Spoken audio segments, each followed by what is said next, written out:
I'll never forget the way the rain tapped against our kitchen window that night, like it was trying to warn me. I stood there in my favorite sweater, the one Ryan always said made me look cute and safe, holding the proposal I'd poured my soul into for weeks. 8 years of marriage, and I still got butterflies thinking about us building something real together. Our marketing agency had started in this very kitchen, me sketching logos at 2 a.m. while he paced, dreaming out loud. I gave up my own design career so he could chase the big contracts. I believed in him. I believed in us. Ryan, I said softly, sliding the folder across the table, I've been thinking about the Henderson account. My strategy could triple their reach in 6 months. I even mocked up the campaign visuals. Let me lead it. I know I can handle this. He didn't even open the folder. He just leaned back in his chair, that half smile playing on his lips, the one that used to make me weak. Then he laughed. Not a warm laugh, a sharp, pitying one. Babe, come on. This is all you can handle. He gestured at the folder like it was a child's drawing. The little campaigns, the social posts, keeping the home running smooth, that's your sweet spot. Leave the real pressure to me. You'd crumble under the big stuff. The words landed like stones in my chest. I smiled anyway because that's what I did. I smiled through the sting, through the way my eyes burned. I told myself he was just stressed, just protecting me. But deep down, something shifted. A tiny crack in the perfect picture I'd painted of our life. What I didn't know that night was that the crack was already a fracture. Ryan had been coming home later and later, phone face down, cologne a little too strong. I told myself it was nothing. I told myself I was overthinking because I was only handling the small things. But the universe has a cruel way of ripping the blindfold off when you least expect it. 2 weeks later, I found the first text. I wasn't snooping. I was looking for the spare charger in his laptop bag. The screen lit up.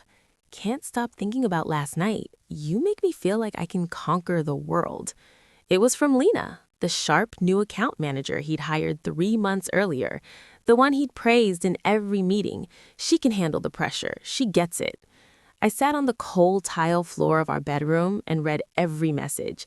The late-night strategy sessions, the hotel receipts, the way he told her I was sweet but limited and that he needed someone who could match his vision. My hands shook so hard I dropped the phone. Shattered. That's the only word that fits. I felt shattered from the inside out, like every memory we'd built was suddenly fake. I didn't scream. I didn't confront him. I just crawled into our bed, the one we picked out together, and cried, and so there were no tears left. How could the man I sacrificed everything for look at me and decide I wasn't enough? I replayed every "this is all you can handle" like a broken record.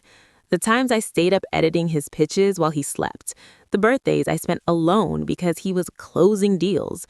I had given him my youth, my ambition, my trust, and he had thrown it back in my face with a smirk. The pain was so deep I thought it would swallow me whole. For days I moved through our house like a ghost, cooking his favorite meals, smiling when he walked in, all while my heart was bleeding. But somewhere between the third sleepless night and the fourth secret tear streak on my pillow, something inside me cracked open differently. Not broken anymore, awakened. I started small, the way he always said I should. Late at night after he fell asleep, I opened my laptop. I took every course he'd laughed at me for wanting. I reached out to old contacts from my design days. I pitched tiny freelance jobs under a different name. Each yes felt like a quiet rebellion. Each late-night edit was me stitching my broken pieces back together stronger. I stopped asking for his permission. I stopped shrinking to fit the box he'd built for me. He never noticed. He was too busy with Lena and the big league clients that were slowly slipping away because his ego kept making promises he couldn't keep. The betrayal kept unfolding. More texts, more lies, more nights he didn't come home. But every new wound only fed the fire I was quietly building in the dark. 6 months later, I launched my own agency. No big announcement, no screaming from the rooftops, just quiet, relentless work. I took the strategies I'd once begged him to let me lead and made them better. I won my first major client, the very Henderson account he'd said I couldn't handle, by delivering exactly what they needed while his team fumbled. Word spread fast in our tight industry. My little side thing was suddenly the name everyone was whispering about. Ryan's agency started bleeding clients. He blamed the market, blamed his team, blamed everyone but himself. I watched from the shadows as the man who once mocked me started showing up at home with tension lines etched across his forehead. Still, he never suspected the quiet woman folding his laundry was the storm heading his way. The night everything changed was the annual industry gala. I walked in wearing the red dress I'd bought with my first big payout, the one he would have called too much for me. When they called my name for Innovator of the Year, the room went silent for a heartbeat.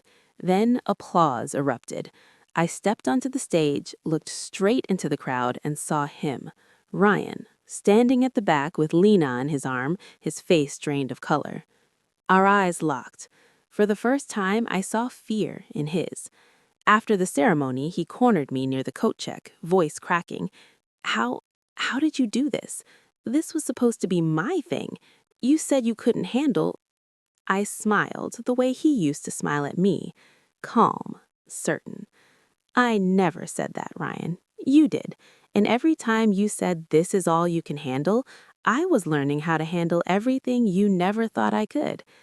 I didn't yell, I didn't expose the affair in front of everyone. I simply handed him my business card, my real one, and walked away. The next morning, his biggest remaining clients called to say they were moving to me. His empire, built on my silent sacrifices, crumbled in weeks. Friends who once pitied me now looked at me with awe. Even Lena left when the money dried up. I sit here tonight in the new apartment I bought with my own success, city lights glowing beyond the window, and I finally feel whole. Not because I destroyed him, but because I rebuilt myself in the exact place he tried to bury me. If there's one thing I want you to carry with you, it's this. The words meant to break you can become the very fire that forges you unbreakable. Never let anyone, especially the person who claims to love you, decide what you can handle. Because the moment you stop believing their limits, that's when the world becomes speechless at what you can do. And trust me, I'm just getting started.